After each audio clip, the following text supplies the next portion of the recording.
Hi friends, welcome to Renna Veetu Samayal. Renna Veetu Samayal இன்னைக்கு ரொம்ப சுவையான காரசாரமான புதினா சட்னி தான் பார்க்க போறோம். இந்த புதினா சட்னி இட்லி, தோசை, சப்பாத்தி, பூரி எல்லாத்துக்குமே ரொம்ப சுவையா இருக்கும். சாயத்தோட கொஞ்சமா நெய் விட்டு கலந்து கொடுத்தா குழந்தைங்க ரொம்ப விரும்பி சாப்பிடுவாங்க.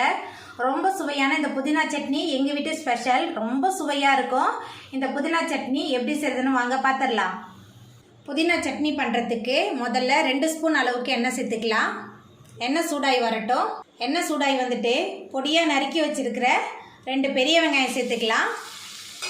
அதுக்கப்புறமா காரத்துக்கு 4 காய்ந்த மிளகாய், கூடவே 3 பச்சை மிளகாய், அதுக்கப்புறமா ஒரு சின்ன துண்டு இஞ்சி, 5 பூண்டு பல் சேர்த்துக்கலாம். அதுக்கப்புறமா ஒரு தக்காளி பழம் பொடியாக நறுக்கி வச்சுருக்கிறேன். தக்காளி பழம் எல்லாத்தையும் சேர்த்துட்டு நல்லா வதக்கி விட்டுறலாம். வெங்காயம், தக்காளி, பச்சை மிளகாய், காய்ந்த மிளகாய் எல்லாமே நல்லா வதங்கணும். நல்லா வதக்கிடலாம். காரம் உங்கள் சுவைக்கு தகுந்த மாதிரி நீங்கள் சேர்த்துக்கோங்க. தக்காளிக்கு பதிலாக புளி சேர்த்து வதக்கி செஞ்சாலும் இந்த புதினா சட்னி நல்ல சுவையாக இருக்கும். எங்கள் வீட்டில் புதினா சட்னியில் புளி சேர்த்தா யாருக்கும் பிடிக்க மாட்டுது. அதனால தான் நான் தக்காளி பழம் சேர்த்துருக்கேன். இந்த சட்னி எங்கள் வீட்டு ஸ்பெஷல் ரெசிபி. ரொம்ப சுவையாக இருக்கும். இந்த புதினா சட்னி இட்லி, தோசைக்கு மட்டும் இல்லை, சப்பாத்தி, பூரிக்கு ரொம்ப சுவையாக இருக்கும்.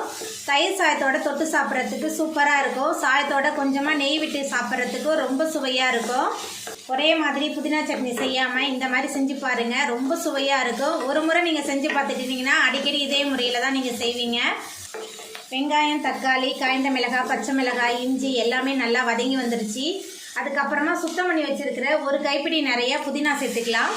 புதினா சேர்த்துட்டு நல்லா கலந்து விட்டு வதக்கிடலாம். புதினா நல்லா வதங்கி வரணும். புதினா சேர்த்துட்டு நல்லா கலந்து விட்டு வதக்கியாச்சு. இப்போ அடுப்பு ஆஃப் பண்ணிவிட்டு இந்த கலவையை ஆற வச்சிடலாம். புதினா சட்னிக்கு நம்ம வதக்கி வச்ச கலவை நல்லா ஆறி வந்துட்டு இப்போ இதை ஒரு மிக்ஸி ஜாரில் மாற்றிக்கலாம். புதினா சட்னிக்கு வதக்கி வச்சுருந்ததை மிக்ஸி ஜாரில் மாற்றியாச்சு.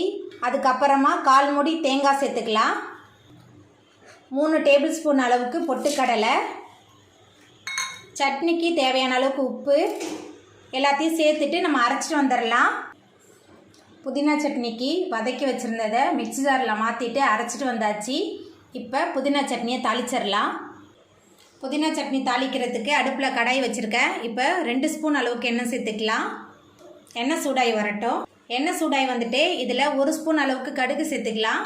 கூடவே 1/2 டேபிள் ஸ்பூன் அளவுக்கு உளுத்தம்பருப்பு சேர்த்துக்கலாம். கருப்பு உளுந்து சேர்க்குறேன். கடுகு, உளுத்தம்பருப்பு நல்லா பொரிய ஆரம்பிச்சிருச்சு. இப்போ அடுப்பு ஆஃப் பண்ணிவிட்டு நம்ம அரைச்சி வச்சுருக்கிற சட்னியில் சேர்த்துடலாம்.